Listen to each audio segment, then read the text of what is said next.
Hello friend, स्वागत है आप लोगों का मेरे यूट्यूब चैनल एग्जाम स्वरूपम। अगर आप सीटेट की तैयारी कर रहे हैं तो ये वीडियो आपके लिए बहुत इंपॉर्टेंट है।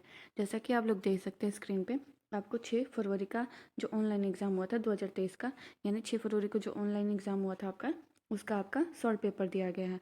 इसमें आपको जो सोशल साइंस के क्वेश्चन है, सॉल्व पेपर है, वो आपको करवा दिए गए हैं। 60 क्वेश्चन आप लोग वीडियो देख सकते हैं।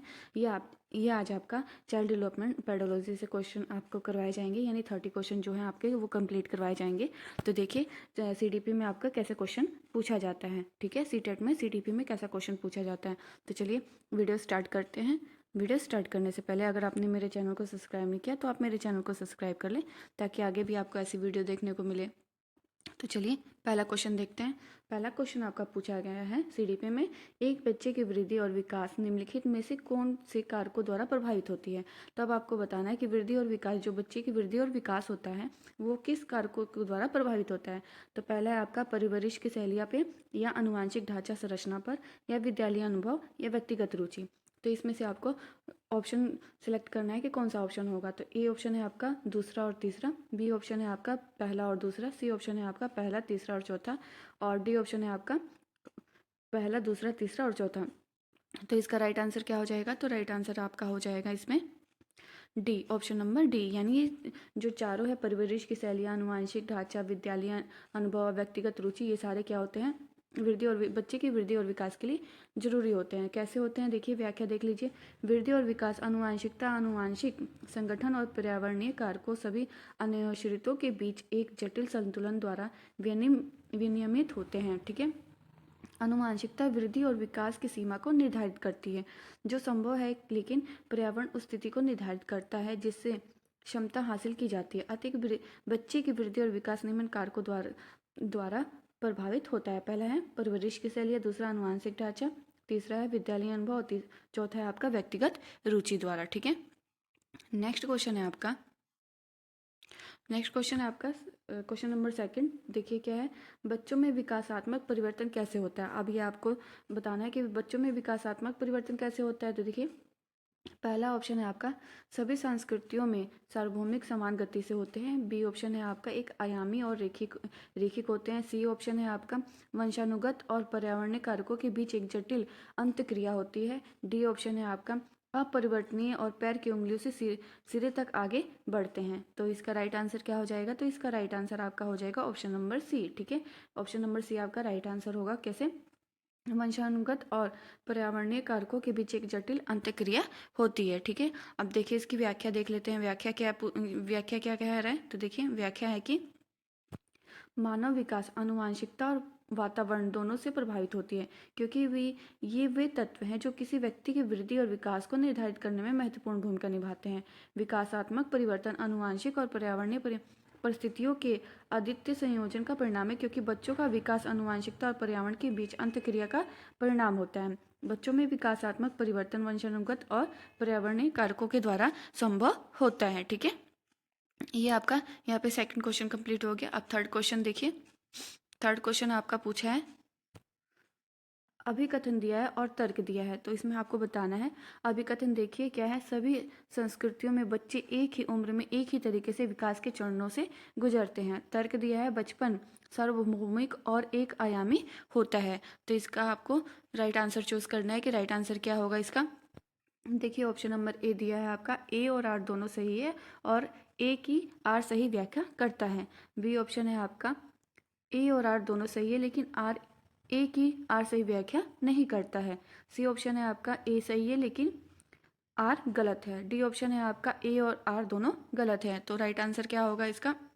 राइट आंसर आपका हो जाएगा ऑप्शन नंबर डी, यानी ए और आर दोनों ही गलत है। कैसे गलत है। तो देखिए बालक और बाल्यावस्था की सार्वभौमिक धारणा, बचपन को सार्वभौमिक स्तर पर परिभाषित करना संभव नहीं है, क्योंकि हर बालक अलग अलग पृष्ठभूमि और संस्कृतियों में अलग अलग क्षमताओं और अक्षमताओं के साथ बढ़ता है।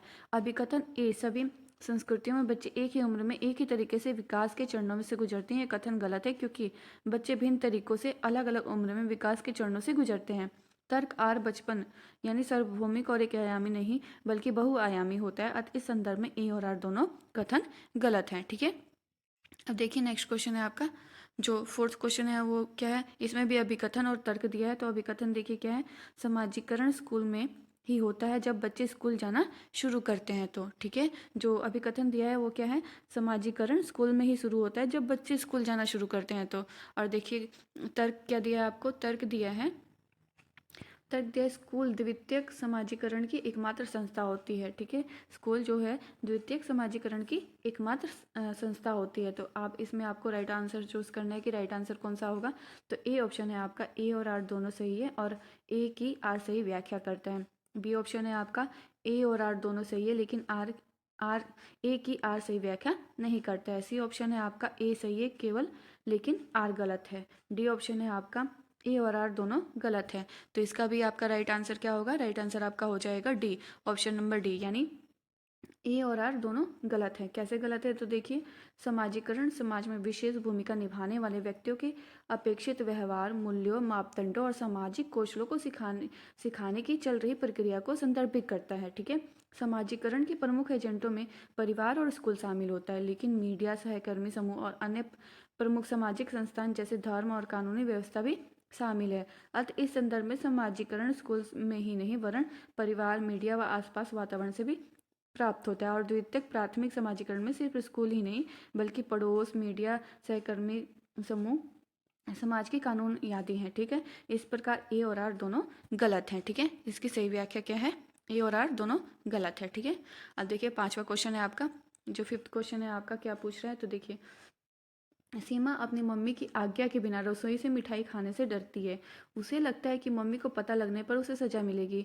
कोहलबर्ग के नैतिक सिद्धांतों के अनुसार सीमा किस स्तर पर है, यानी जो कोहलबर्ग की जो नैतिक सिद्धांत है वो उस पर सीमा किस स्तर पर कर रही है, यानी वो किस चीज़ से डर रही है। तो उसका राइट आंसर देखिए ऑप्शन नंबर ए है आपका, उत्तर प्रारंभिक स्तर या पूर्व प्रारंभिक स्तर, या सी ऑप्शन है आपका अमूर्त स्तर, या डी ऑप्शन है आपका पारंपरिक स्तर। ठीक है, तो इसका राइट आंसर क्या होगा आपका, ऑप्शन नंबर बी, यानी पूर्व पारंपरिक स्तर पर है। ठीक है, जो सीमा है वो किस उस पे है, किस स्तर पर है आपका, पूर्व पारंपरिक स्तर पर है। तो कैसे है देखिए, सीमा अपनी मम्मी की आज्ञा के बिना इस रसोई से मिठाई खाने से डरती है। उसे लगता है कि मम्मी को पता लगने पर उसे सजा मिलेगी। कोहलबर्ग के नैतिक सिद्धांत के अनुसार सीमा पूर्व पारंपरिक स्तर की प्रारंभिक अवधि में है। वह लगभग 9 वर्ष तक रहता है। इस उम्र में बच्चे के निर्णय मुख्य रूप से वयस्कों की अपेक्षाओं और नियमों को तोड़ने के परिणामों से प्रभावित होते हैं। इस स्तर में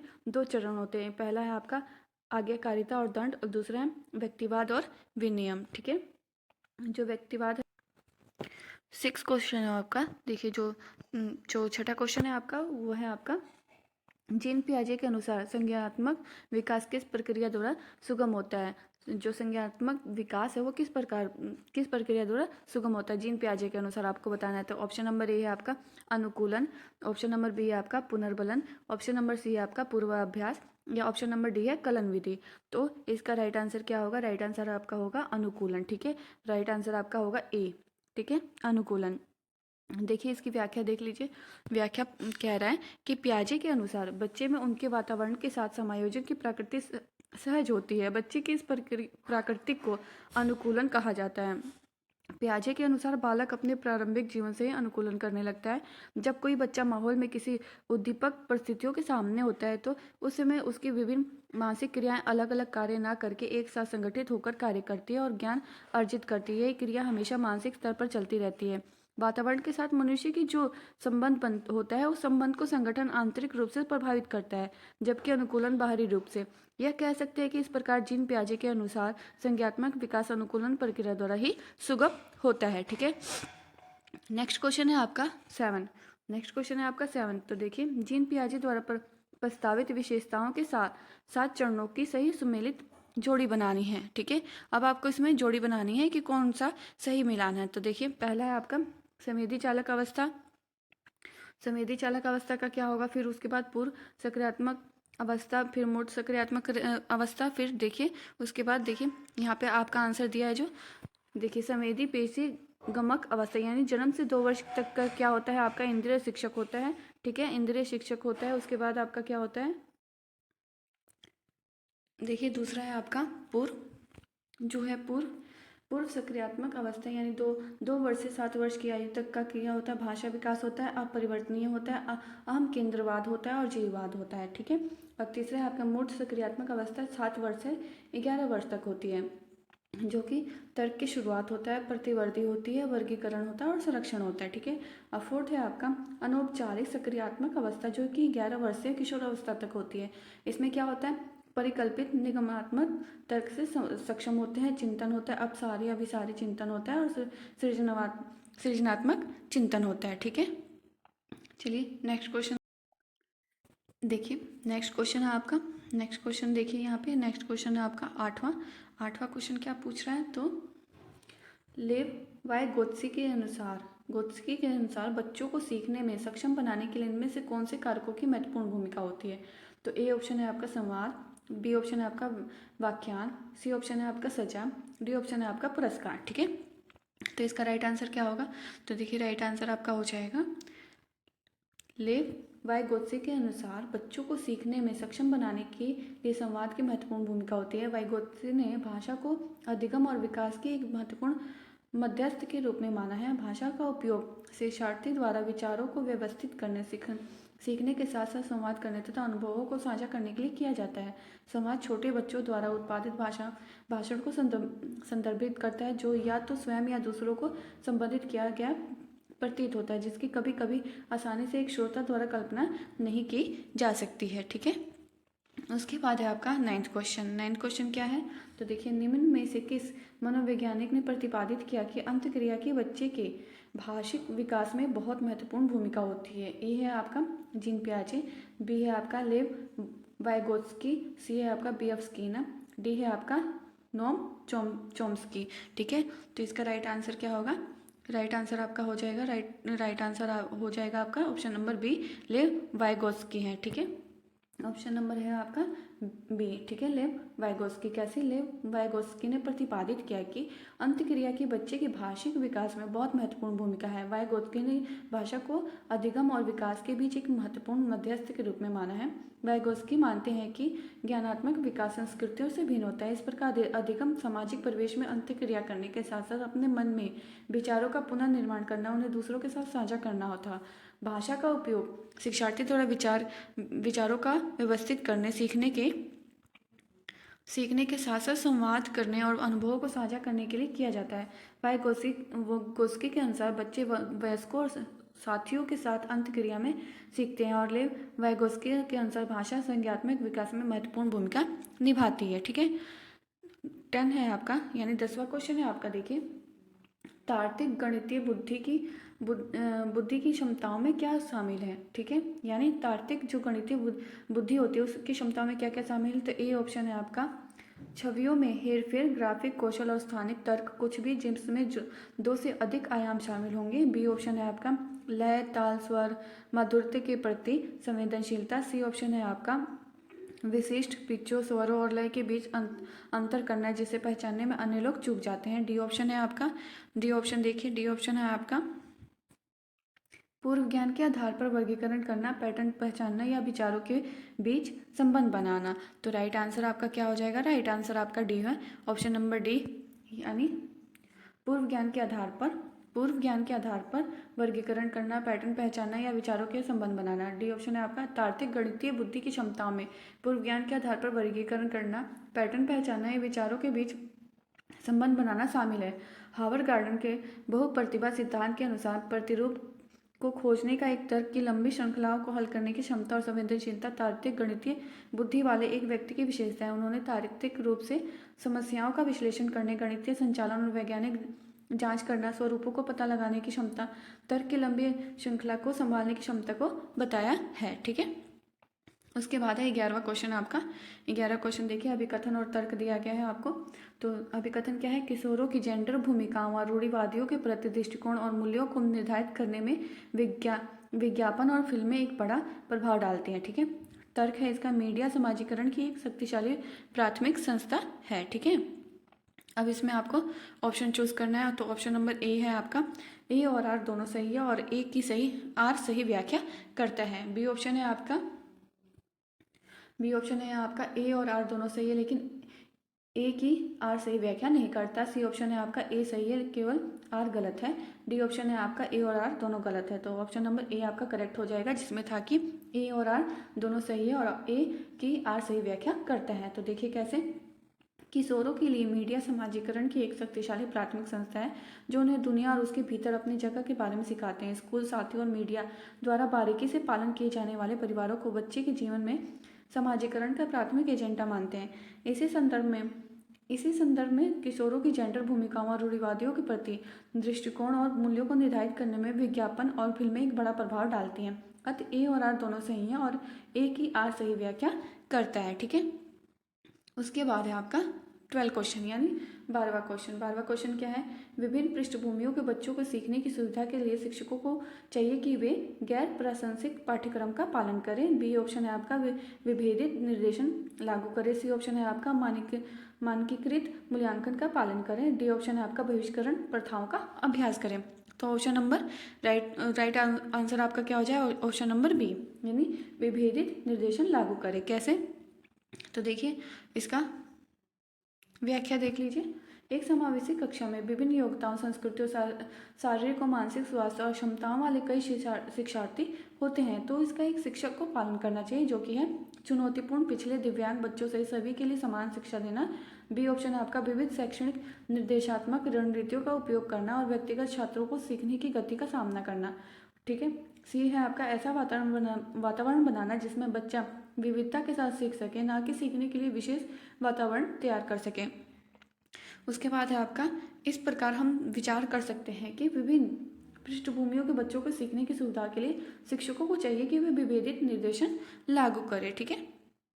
उसके बाद 13वां क्वेश्चन है आपका। 13वां क्वेश्चन देखिए क्या है। आकलन। आकलन क्या होता है, तो देखिए को अधिगम को दिशा देनी चाहिए और किसका आकलन करना है इससे निर्धारित होना चाहिए कि क्या पढ़ना है। ठीक है। बी ऑप्शन है आपका को सीखने में यानी आकलन को सीखने से नहीं जोड़ा जाना चाहिए, क्योंकि दोनों अलग अलग प्रक्रियाएं होती हैं। उसके बाद है सी ऑप्शन है आपका देखिए आकलन को बच्चों को समान क्षमता यानी समूहों, धीमे सीखने वाले बुद्धिमान बच्चों के पृथक समूह बनाने के लिए इस्तेमाल किया जाना चाहिए। डी ऑप्शन है आपका यानी आकलन को बच्चों को सीखने की तैयारी से लेकर शिक्षण अधिगम प्रक्रिया का एक अभिन्न अंग होना चाहिए। तो राइट आंसर भी आपका यही हो जाएगा, यानी option number D. Option number D है आकलन को बच्चों को सीखने की तैयारी से लेकर शिक्षण अधिगम प्रक्रिया का एक अभिन्न अंग होना चाहिए। ठीक है। तो ये इसका व्याख्या देख लीजिए आप लोग। व्याख्या है आपकी शिक्षण अधिगम की योजना और संगठन और आकलन में शिक्षक शिक्षण अधिगम आकलन की योजना बनाते हैं और इसे व्यवस्थित करते हैं। मूल्यांकन के साथ शिक्षण अधिगम एकीकृत में यानी शिक्षण अधिगम प्रक्रिया को आकलन या मूल्यांकन दृष्टिकोण के साथ एकीकृत किया जाता है, यानी केवल ग्रेडिंग और रैंकिंग के लिए आकलन का दृष्टिकोण इसे अधिगम की गतिविधियों के साथ एकीकृत मूल्यांकन के दृष्टिकोण से बदल दिया जाता है, जो कि शिक्षार्थियों के ज्ञान के निर्माण का समर्थन करता है। उसके बाद है आकलन को बच्चों के सीखने की तैयारी से लेकर शिक्षण अधिगम प्रक्रिया का एक अभिन्न अंग होना चाहिए। ठीक है। उसके बाद है आपका 14 क्वेश्चन यानी 14वां क्वेश्चन क्या है। एक प्रगतिशील कक्षा में सीखना, यानी ए ऑप्शन है यानी एक प्रगतिशील कक्षा में क्या क्या सीख सकते हैं, तो देखिए व्यक्तिवादी और निष्क्रिय होता है। बी है आपका सक्रिय और सामाजिक होता है। सी है आपका परीक्षा उन्मुख होता है। डी है आपका पाठ्य पुस्तक केंद्रित होता है। तो इसका राइट आंसर आपका हो जाएगा ऑप्शन नंबर बी, यानी सक्रिय और सामाजिक होता है। कैसे, तो देखिए जॉन डीवी एक अमेरिकी दार्शनिक ने प्रगतिशील शिक्षा की अवधारणा का प्रस्ताव दिया था, जो इस बात पर जोर देता है कि शिक्षण केवल प्रायोगिक दृष्टिकोण से होता है, इसलिए छात्रों को अनुकूल और अधिगम हेतु अपने वातावरण के साथ बातचीत करनी चाहिए। प्रगतिशील कक्षा की प्राथमिक विशेषताएं क्या क्या है, तो देखिए विशेषताएं हैं तो एक प्रगतिशील कक्षा में अधिगम एक सामाजिक और सक्रिय प्रक्रिया है, क्योंकि प्रगतिशील शिक्षा इस बात पर जोर देती है कि ज्ञान प्रत्यक्ष अनुभव और शिक्षकों और साथियों के सक्रिय एवं सहयोग से उत्पन्न होता है। बी है आपका, ये देख लीजिए, यह एक विश्वास पर आधारित है कि शिक्षा को मुख्य रूप से बच्चों की जरूरतों को पूरा करना चाहिए और ज्ञान और ज्ञात रखने की बजाय समझ क्रिया और अनुभव पर ध्यान देना चाहिए। ठीक है। अब देखिए 15 क्वेश्चन है आपका, यानी 15वां क्वेश्चन क्या पूछा है, इसमें भी अभिकथन और तर्क दिया है। तो अभिकथन देखिए क्या है।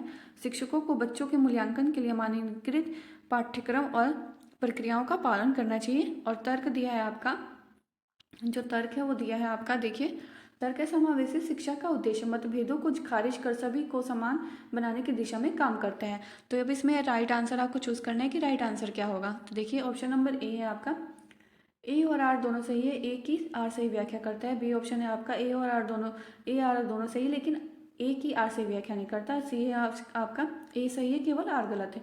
डी ऑप्शन है आपका, ए और आर दोनों गलत है। तो इसका राइट आंसर क्या हो जाएगा, राइट आंसर आपका हो जाएगा ऑप्शन नंबर डी, यानी ए और आर दोनों गलत हैं। तो कैसे गलत है, सभी छात्रों का वातावरण अलग होता है, वे भिन्न भिन्न वातावरण और संस्कृतियों में भी विकसित होते हैं, इस प्रकार उनकी समझ भी भिन्न होती है। शिक्षकों को बच्चों के मूल्यांकन के लिए मानकीकृत पाठ्यक्रम और प्रक्रियाओं का पालन करना चाहिए। ये कथन गलत है, क्योंकि कक्षा में अधिगमकर्ता अलग अलग गति से अधिगम करते हैं और एक शिक्षक के रूप में आमने सामने कक्षा में सभी के अधिगम की आवश्यकताओं को पूरा करना लगभग असंभव है। लेकिन कक्षा में इस अवधारणाओं को समझ हमें विविध अधिगम की आवश्यकताओं को समायोजित करने में मदद करेगी। अतः इस संदर्भ में समावेशी शिक्षा का उद्देश्य मतभेदों को खारिज कर सभी को समान बनाना गलत है, क्योंकि प्रत्येक बच्चा अद्वितीय होता है और उसकी विभिन्न अधिगम की शैली और अधिगम की गति होती है। अब ए और आर दोनों गलत है। यहाँ पे आपका जो CDP का है वो 15 क्वेश्चन आपका कंप्लीट हो चुका है, और कल के पार्ट में आपका जो 15 क्वेश्चन बचा है वो कंप्लीट कराया जाएगा, ठीक है। अगर आपको ये वीडियो समझ में ना आए तो आप लोग एक दो बार वीडियो को जरूर देखें, ताकि आपको CDP समझ में आ सके, ठीक है। CDP के जो क्वेश्चन होते हैं वो थोड़े समझने मुश्किल होते हैं, ठीक है। तो आप लोग इस जो वीडियो को है एक दो बार जरूर देखिएगा, ठीक है। अगर आपको मेरी ये वीडियो पसंद आए तो लाइक शेयर कमेंट और सब्सक्राइब करना ना भूलें। Thanks for watching.